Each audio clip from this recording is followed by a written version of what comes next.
ये सम्मेलन लोक जनशक्ति पार्टी रामविलास के द्वारा आयोजित किया गया था। इस सम्मेलन के पीछे का उद्देश्य पार्टी के संगठन की उस विचारधारा को जनता के बीच लेकर जाना है, जिसके लिए मेरे नेता, मेरे पिता आदरणीय रामविलास पासवान जी ने पूरा जीवन समर्पित करने का काम। समाज हर वो वंचित वर्ग, समाज का हर वो वंचित वर्ग, भले वो अनुसूचित जाति से आता हो, पिछड़ा वर्ग से आता हो, अल्पसंख्यक समाज से आता हो, उनके हक अधिकारों की लड़ाई के लिए मैं, मेरी पार्टी हमेशा से समर्पित रही। पार्टी के मूल सिद्धांतों से जुड़ा हुआ ये विषय है।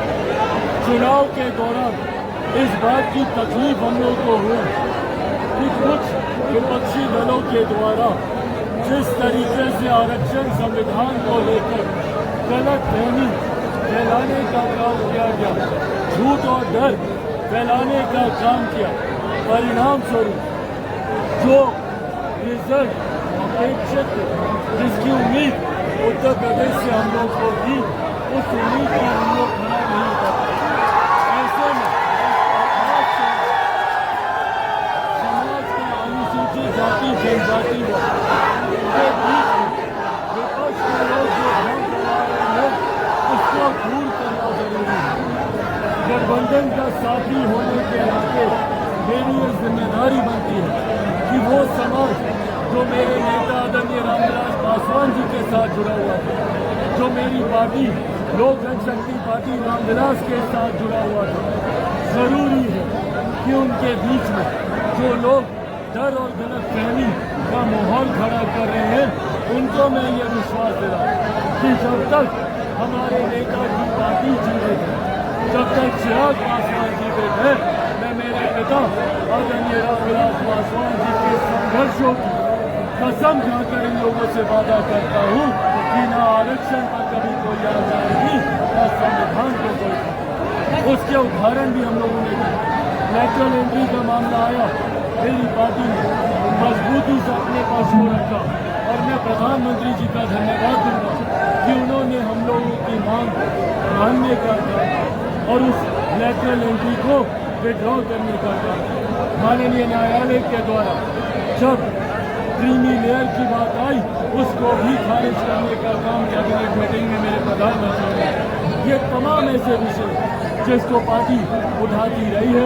आने वाले दिनों में अनुसूचित जाति जनजाति समाज में खासतौर पर पासवान पासी वर्ग के लोग जो पासवान पासी एक ही है, अपने आप को भाई मानते हैं।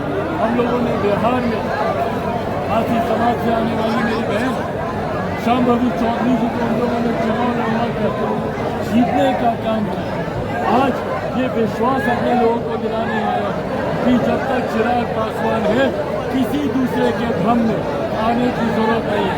हम लोग को एकजुट होकर आगे बढ़ेंगे, तभी हम लोग अपने लक्ष्य को पा पाएंगे। हरियाणा में चुनाव हो रहा है।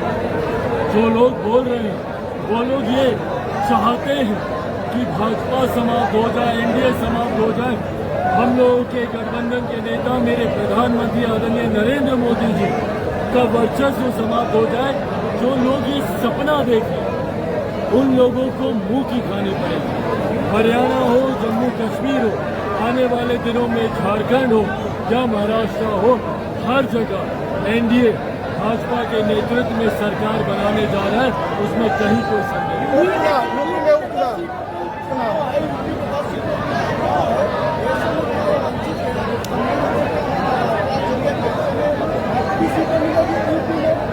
देखिए, ये तमाम बातें गठबंधन के भीतर करने की, जैसा मैंने कहा, गठबंधन का साथी होने के नाते मेरा लक्ष्य है कि जो नुकसान हम लोग को लोकसभा में हुआ वो आगे ना 2027 विधानसभा में हो ना उपचुनाव में, उसके लिए समाज को एकजुट करके एनडीए के पक्ष में पुनः वही माहौल हम लोग बनाए जो 2017 में हम लोगों ने देखा था, उससे पहले हम लोगों ने देखा था।